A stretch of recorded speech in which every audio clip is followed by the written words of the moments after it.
Hi everybody, just a quick video to introduce this week's module, which is fairly straightforward with one exception. There's three things to do this week as we cover Chapter 10. First is, like we've been doing, having a quiz on Chapter 10. This quiz is worth 20 points. As we've been doing the last couple of weeks, it's a timed quiz, but you do get 2 chances at it, so hopefully people can improve their grade the second time around, which seems to be happening quite a bit. I can see your first score and your second score, so I kind of like the way that is going. The next assignment here is another assignment related to your research proposal.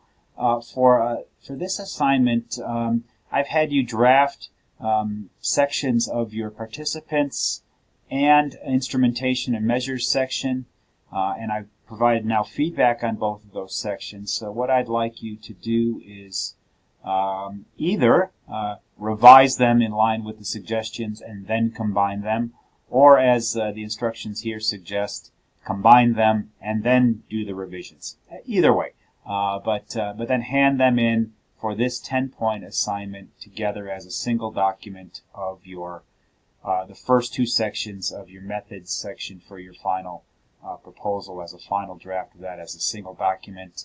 I didn't put it in the instructions here. I know I did for the measures section, and I'm going to modify this as soon as I'm done here.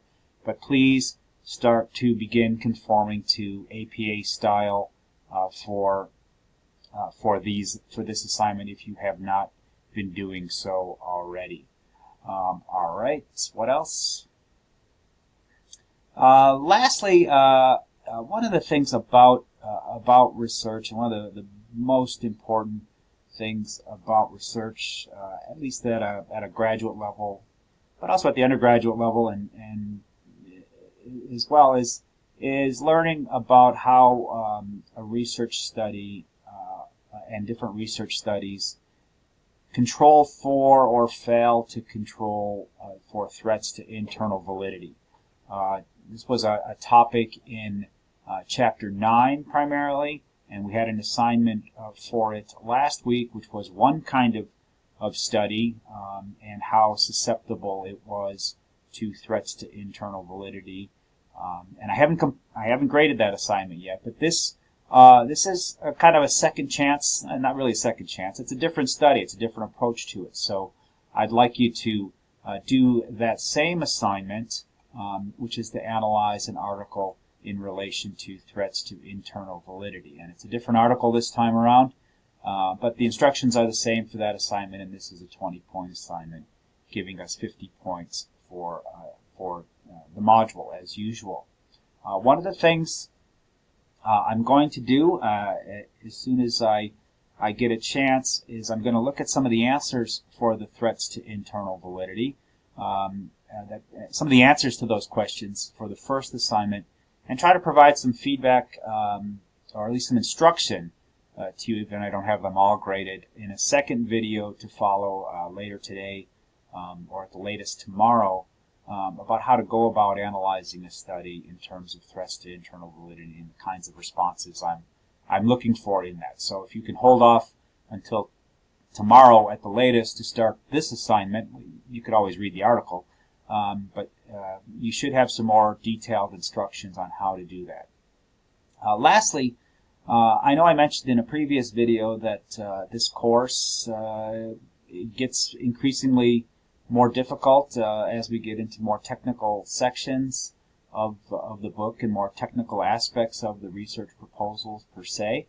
I am willing to do a couple of things. I'm willing to hold a Zoom session, where people ask questions about some of the topics, and I could help provide some explanation. Much of the the context and things that would be covered in the lecture get lost in an online course, and this is my first time teaching this course, so I'm trying to accommodate that as well, but without also not overburdening people. So one thing I can do is I can hold a Zoom session maybe Friday afternoon those who can attend that Zoom section can chime in. I can record it and post it, so even if you're not present, you can view that and see the responses to the questions. And also, even if you can't attend the session, you might ask me some questions in advance, and I can handle those questions in the video and provide some responses to the live people, but also be available on the recording. So if you think that would be a worthwhile endeavor, I'm willing to give it a try. I know it's hard to get people together online. People take online courses because they, often they have many things they need to do during their days and need to attend to school at their own convenience. So let me know if you think that would be a good idea, and I will set one up. All right. Best of luck. And again, if you have questions, please don't hesitate to use the discussion board to provide some questions, and I can provide feedback there as well. All right. See you later.